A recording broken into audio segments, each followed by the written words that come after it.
कि टीपू की लाश के पास से, उसके पास से अंगूठी निकली सोने की, उस पे क्या लिखा हुआ था? राम। क्या ये बात सच नहीं है देवेंद्र फडणवीस साहब कि टीपू की लाश के पास से, उसके पास से अंगूठी निकली सोने की, उस पे क्या लिखा हुआ था? राम। उस पर राम लिखा हुआ था। और 2014 में बर्तानिया में 1,40,000 पाउंड में उसका हर्राज हुआ। क्या यह बात झूठ है कि एपीजे अब्दुल कलाम ने अपनी किताब विंग्स ऑफ फायर में लिखा कि भारत मौजूदा जो मिसाइल टेक्नोलॉजी, रॉकेट टेक्नोलॉजी को आज कर रहा है, वो टीपू के ख्वाबों को हम पूरा कर रहे हैं। नमस्कार, स्वागत है आपका। देश की राजनीति में एक बार फिर इतिहास को लेकर बहस तेज हो गई है।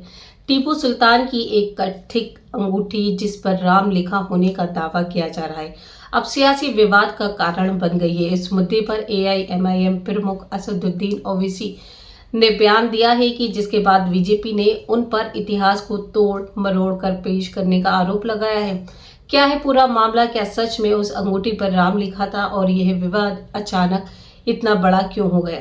आइए समझते हैं पूरी खबर विस्तार से।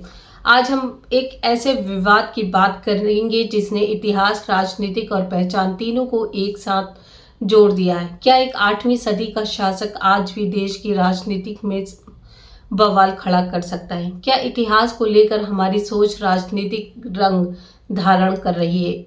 और क्या एक अंगूठी पर लिखे राम को इतिहास की पहचान से जोड़कर राजनीतिक बहस बनाई जा रही है? जी हाँ, हम बात कर रहे हैं टीपू सुल्तान विवाद की, जहां हर कोई एक ही सवाल पूछ रहा है कि क्या उस अंगूठी पर सच में राम लिखा था? और इस विवाद पर राजनीतिक भी गर्मा गई है। आज के इस वीडियो में हम इन सभी सवालों के जवाब देंगे ताकि आप खुद समझ सके कि यह मामला इतिहास की चर्चा है या राजनीतिक का बड़ा मुद्दा बन चुका है। तो क्या हुआ आखिर? हाल ही में एक खबर सामने आई।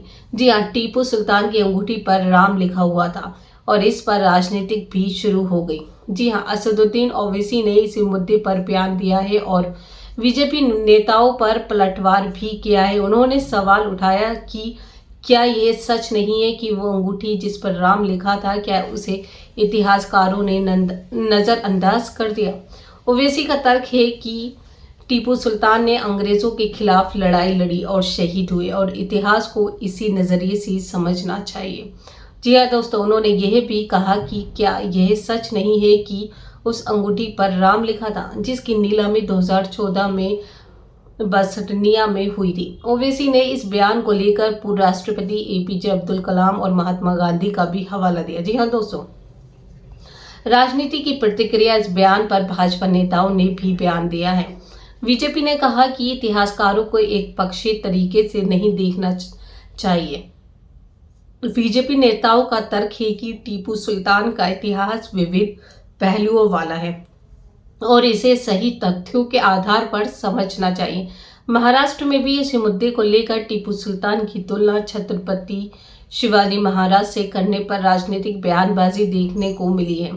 इतिहास बेनाम राजनीतिक, ये मामला सिर्फ एक अंगूठी पर लिखे शब्द से आगे बढ़कर इतिहास की व्याख्या का विषय बन गया है। जी हाँ, कुछ लोग कहते हैं कि टीपू सुल्तान अंग्रेजों के खिलाफ लड़े, वही इतिहासकारों में ऐसा कोई रिकॉर्ड नहीं मिलता कि उन्होंने वही अंगूठी पहनी। और राजनीतिक दल इस बयान को अपने नजरिए से पेश कर रहे हैं। इससे एक बड़ा सवाल उठता है, क्या इतिहास को राजनीतिक दृष्टिकोण से देखना चाहिए या हमें उसे तथ्यों और अभिलेखों के आधार पर समझना चाहिए? निष्कर्ष यह है कि आज का विवाद यह दर्शाता है कि इतिहास के नाम पर राजनीति कितनी तेजी से फैल सकती है। चाहे वह एक शब्द हो, एक धरोहर हो या एक बयान, सब कुछ राजनीतिक की बहस का हिस्सा बन रहा है। इसीलिए जरूरी है कि हम इतिहास और धीरे और गहराई से समझें और राजनीति को उसके सही संदर्भ से देखें। अब आपकी बारी है कि आपको लगता है कि इतिहास को राजनीति से अलग रखना चाहिए या हर विवाद राजनीति में बदल जाता है? आपकी राय कमेंट में जरूर लिखें। धन्यवाद। वीडियो पसंद आया हो तो लाइक कीजिए और ऐसी वीडियो के लिए चैनल को सब्सक्राइब जरूर कीजिए।